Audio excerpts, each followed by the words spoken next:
बिस्मिल्लाहिर्रहमानिर्रहीम। अस्सलाम वालेकुम स्टूडेंट्स, मैं हूं हसन फरीद, आपका फिजिक्स टीचर। स्टूडेंट्स, जैसे कि आप लोग जानते हैं कि हम chapter number 13 current electricity start कर चुके हैं और इस चैप्टर के पहले लेक्चर में मैंने आप लोगों को करंट से रिलेटेड बहुत से इंपॉर्टेंट कॉन्सेप्ट और बहुत सी फेमस मिसकंसेप्शंस जो अक्सर बच्चों के जहन में होती हैं वो क्लियर की थी। आज का लेक्चर हमारे पास सोर्सेज ऑफ करंट से रिलेटेड है। ये सोर्सेज ऑफ करंट क्या होते हैं और इनकी जरूरत क्यों है, ये हम जानेंगे आज के लेक्चर में। तो आइए स्टूडेंट्स, स्टार्ट करते हैं आज का लेक्चर। नाउ स्टूडेंट्स, इससे पहले कि मैं करंट पर आऊं, पहले तो मैं आप लोगों को एग्जांपल देता हूं जो हमेशा से मैं देता रहा हूं, वो है पानी की एग्जांपल। जस्ट इमेजिन करें कि हमारे पास किसी जगह पर पानी मौजूद है। आप देख रहे हैं कि इस पानी में फ्लो करने की बिल्कुल भी कोई एबिलिटी नहीं है, लेकिन जरा इमेजिन करें अगर मैं इस पानी को एक जगह से ज्यादा हाइट पर ले जाऊं तो आप देखेंगे अब पानी जो है वो दो हिस्सों में तकसीम हो गया। पानी के एक तरफ जो है क्योंकि हाइट ज्यादा है तो उसके पास ज्यादा पोटेंशियल एनर्जी है, जबकि दूसरी जगह पर कम पोटेंशियल एनर्जी है। तो एक तरफ हाइट ज्यादा हो गई और एक तरफ हाइट कम हो गई। अब जब मैं पानी को अलाउ करूंगा तो आप देखेंगे पानी जो है वो एक जगह से दूसरी जगह फ्लो करेगा। कहां से कहां? High to low. और कब तक? जब तक के दोबारा से पानी की सतह फिर से बराबर ना आ जाए। यानी कि पानी कब फ्लो करता है? जब उसके गिर्द एनर्जी का डिफरेंस हो। और कब तक फ्लो करेगा? जब तक वो एनर्जी का डिफरेंस कायम रहेगा। तो स्टूडेंट्स, अगर मैं ये काम मुसलसल करना चाहूं तो फिर मुझे क्या करना पड़ेगा? मुझे यहां पर एक मोटर लगानी पड़ेगी जो कि पानी को मुसलसल हाई एंड पर भी भेजती रहे ताकि पानी का फ्लो फिर से चलता रहे। ये जो मोटर है ना, यूं समझ लें जैसे ये पानी के फ्लो की वजह बन रही है। यानी पानी के फ्लो को अगर आप मुसलसल चाहते हैं तो मोटर के बगैर आप ऐसा नहीं कर सकते। मैं ये नहीं कह रहा कि मोटर पानी दे रही है, पानी तो वैसे ही बाहर मौजूद है। मोटर पानी को एनर्जी दे रही है, एक जगह से दूसरी जगह लेकर जा रही है जहां ज्यादा एनर्जी है ताकि वो फिर से फ्लो कर सके।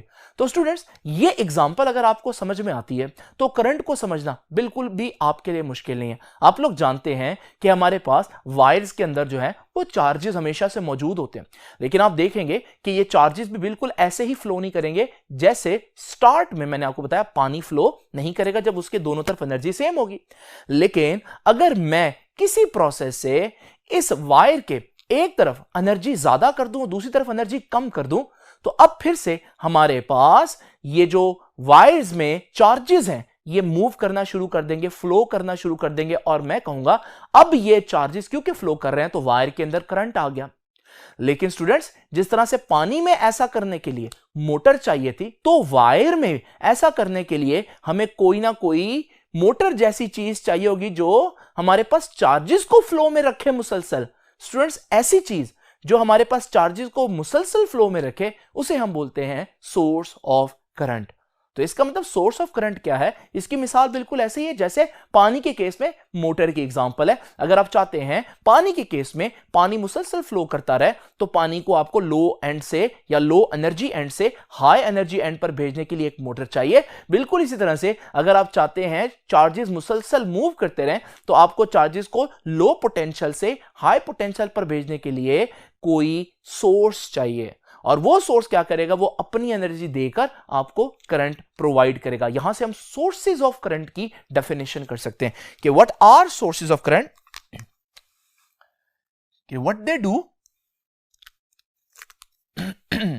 दे कन्वर्ट नॉन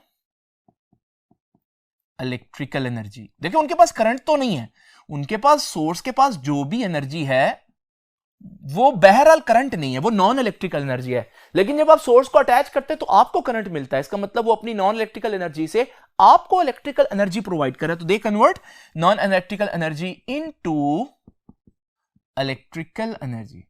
ये नॉन इलेक्ट्रिकल एनर्जी से इलेक्ट्रिकल एनर्जी आपको देते हैं।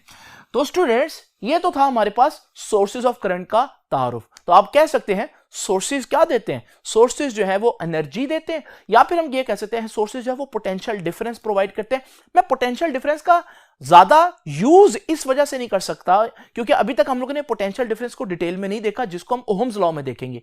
इसलिए यहां पर मैं पोटेंशियल की बजाय बार बार एनर्जी बोलूंगा। हालांकि इलेक्ट्रिसिटी के अंदर ज्यादा एप्रोप्रिएट, ज्यादा मुनासिब, ज्यादा एक्यूरेट वर्ड जो है करंट के लिए वो पोटेंशियल डिफरेंस है। तो आप लोग इस बात को याद रखिएगा कि मैं पोटेंशियल डिफरेंस का वर्ड क्यों नहीं यूज कर रहा, एनर्जी का वर्ड क्यों यूज कर रहा हूं, क्योंकि एनर्जी को आप पहले से बहुत अच्छी तरह से जानते हैं। तो स्टूडेंट्स, अब ये सोर्सेज ऑफ करंट जिनकी वजह से करंट जो है वो मुसलसल फ्लो में रहेगा, चार्जेस फ्लो में रहेंगे, ये सोर्सेज कितने किस्म के हो सकते हैं। नाउ स्टूडेंट्स जरा तवज्जो कीजिएगा, इसमें सबसे फेमस, सबसे ज्यादा जिसे आप लोग जानते हैं वो है सेल। तो आप लोग जानते हैं कि अगर हम किसी सर्किट के दरमियान एक सेल भी अटैच कर दें तो सेल की वजह से उस सर्किट में एक करंट बहना शुरू हो जाता है। आप इसको स्टूडेंट्स कुछ इस तरह से इमेजिन कर सकते हैं जैसे सेल जो है वो एक एनर्जी का डिफरेंस कुछ इस तरह से क्रिएट कर देता है, और जब ये एनर्जी का डिफरेंस इस तरह से क्रिएट करेगा तो जब हमारे पास चार्जेस सेल में एंटर होंगे तो वो नेगेटिव पोटेंशियल पर एंटर हो रहे हैं।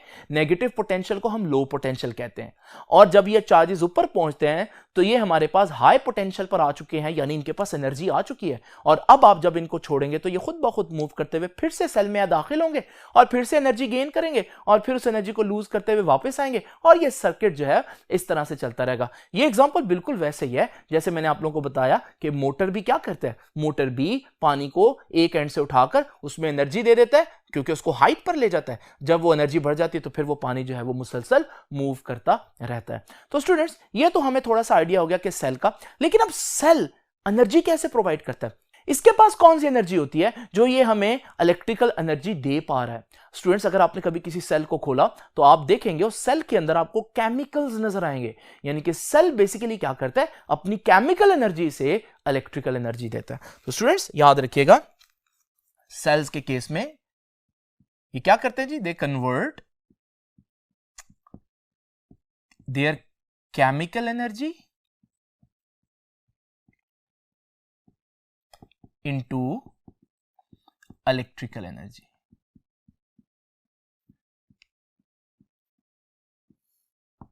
तो स्टूडेंट्स, ये तो हो गया थोड़ा सा तारुफ हमारे पास सेल्स का। सेल या बैटरी दो किस्म की हो सकती हैं, प्राइमरी और सेकेंडरी। आपकी बुक ने भी ये वर्ड यूज किया है, इनमें मैं डिटेल में नहीं जाऊंगा। सिर्फ याद रखिएगा प्राइमरी और सेकेंडरी में फर्क किस चीज का है कि कुछ रिचार्जेबल सेल्स होते हैं और कुछ जो है वो नॉन रिचार्जेबल सेल्स होते हैं, एक दफा यूज होते हैं उसके बाद दोबारा यूज नहीं हो सकते।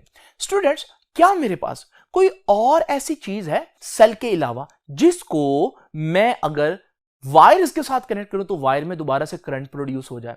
तो आप लोगों ने देखा होगा स्टूडेंट्स, आपके घर में लगा जनरेटर जब ऑन होता है तो वो पूरे घर को करंट सप्लाई करता है। इसका मतलब जनरेटर भी एक ऐसी चीज है जिसमें हमारे पास करंट मिल रहा है।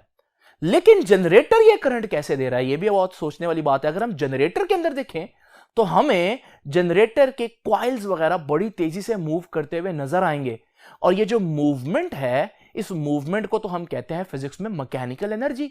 इसका मतलब जनरेटर जो है वो रोटेट करके आपको करंट प्रोवाइड करता है, यानी अपनी मैकेनिकल एनर्जी से इलेक्ट्रिकल एनर्जी प्रोवाइड करता है।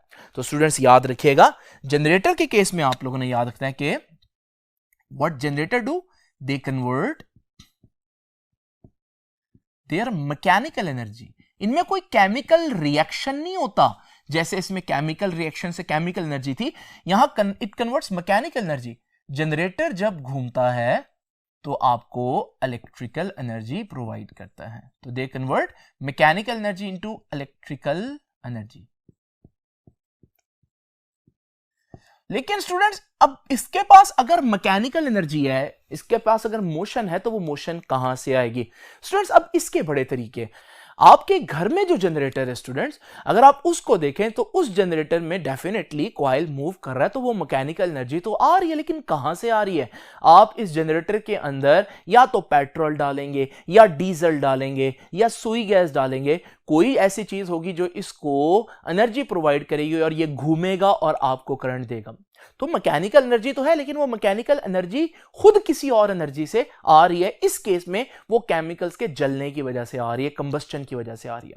नाउ स्टूडेंट्स जरा तवज्जो कीजिए, आप लोग जानते हैं कि आपके घरों में जो करंट आ रहा है वो भी डैम के करीब बहुत बड़े बड़े जनरेटर्स होते हैं, टर्बाइंस होती है जो रोटेट करती हैं तो करंट प्रोड्यूस होता है। लेकिन ये रोटेट क्यों करती हैं?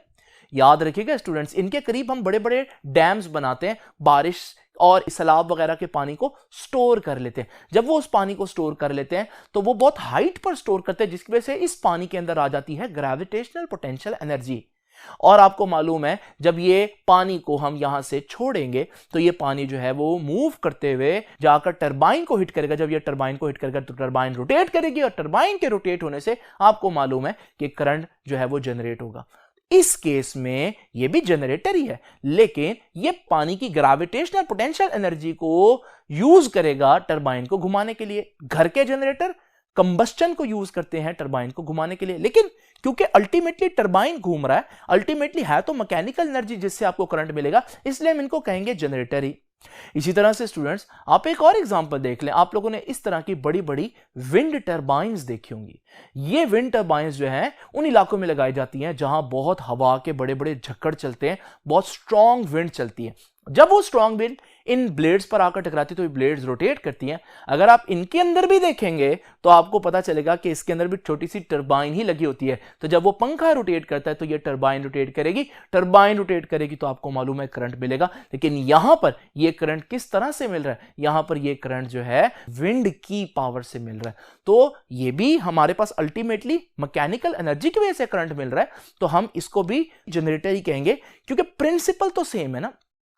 तो ये विंड जनरेटर कहलाएगा या विंड टरबाइन कहलाएगी। और इस तरह से स्टूडेंट्स बहुत सी और चीजें हैं, जैसे कि जो एटॉमिक रिएक्टर्स के अंदर जो हमारे पास जनरेटर होते हैं उनको रोटेट किया जाता है फिशन या फ्यूजन रिएक्शन करवाकर, उससे जो हीट निकलती है इन्हें बोलते हैं न्यूक्लियर रिएक्टर। लेकिन है ये भी आपके पास टरबाइन को रोटेट करके करंट प्रोड्यूस करने वाली चीजें। तो इसका मतलब जब हम कहते हैं इलेक्ट्रिक जनरेटर तो हमारे जहन में हमारे घर में पड़ा हुआ जनरेटर आता है, लेकिन हर वो चीज जिसमें मूवमेंट की वजह से, मैकेनिकल एनर्जी की वजह से करंट बने, उसको हम बोलते हैं इलेक्ट्रिक जनरेटर। चाहे वो आपके घर में पड़ा इलेक्ट्रिक जनरेटर हो, चाहे वो डैम से अटैच इलेक्ट्रिक जनरेटर हो, या फिर वो विंड टरबाइन हो, या कोई और चीज हो। नाउ स्टूडेंट्स जरा तवज्जो कीजिए, आते हैं नेक्स्ट चीज पर। This is thermocouple. ये एक ऐसी चीज है जिसको आपने पहली दफा सुना होगा। स्टूडेंट्स मैं भी इसकी डिटेल में ज्यादा नहीं जाऊंगा, छोटे एक्सपेरिमेंट से आपको बता देता हूं। जरा इमेजिन करें स्टूडेंट्स कि मेरे पास दो बीकर्स हैं, एक में गर्म पानी है और एक में ठंडा पानी है। आप देख रहे हैं इन दोनों बीकर्स के दरमियान क्या है? टेम्परेचर का डिफरेंस है, एक ठंडा और एक गर्म है। अब जब ये टेम्परेचर का डिफरेंस होगा तो अगर आप एक डिवाइस इस तरह से इसके अंदर रखें तो आप देखेंगे ये जो फैन है ये घूमना शुरू हो जाएगा, और इस फैन का घूमना बता रहा है कि इसको करंट मिल रहा है। लेकिन कहां से मिल रहा है? यहां तो कोई सेल भी नहीं है, यहां तो आपको कोई मैकेनिकल एनर्जी भी नहीं, कोई जनरेटर भी नहीं नजर आ रहा। यहां सिर्फ इसको इस वजह से करंट मिल रहा है क्योंकि यहां पर दो ऐसी जगहों से ये अटैच है जिनके टेम्परेचर में डिफरेंस था। तो वो हीट जो है वो करंट जनरेट करवा रही है। ये कैसे होता है ये तो हमारा आर्टिकल नहीं है, लेकिन बस हम यहां से इतनी बात जरूर सीखेंगे कि समटाइम्स हीट या टेम्परेचर का डिफरेंस जो है वो भी हमारे पास करंट की वजह बन सकता है। ऐसी डिवाइसेस को हम कहते हैं थर्मोकपल्स। ये क्या करती हैं जी? ये कन्वर्ट करती हैं हीट एनर्जी को इलेक्ट्रिकल एनर्जी में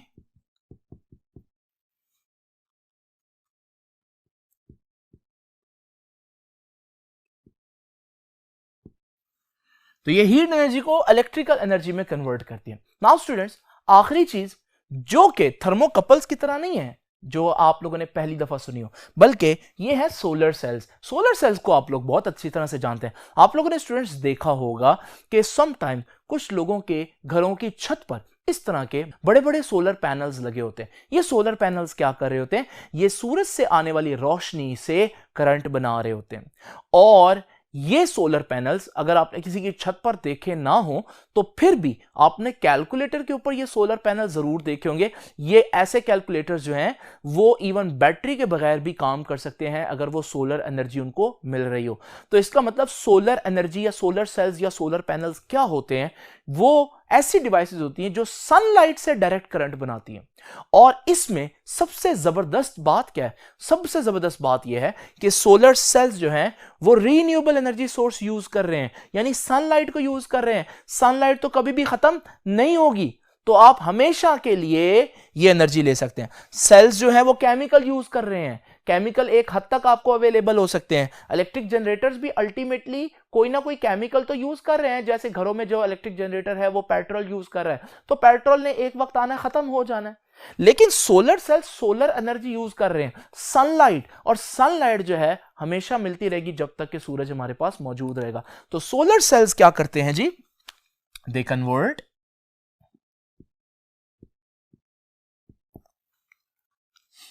sunlight into electrical energy।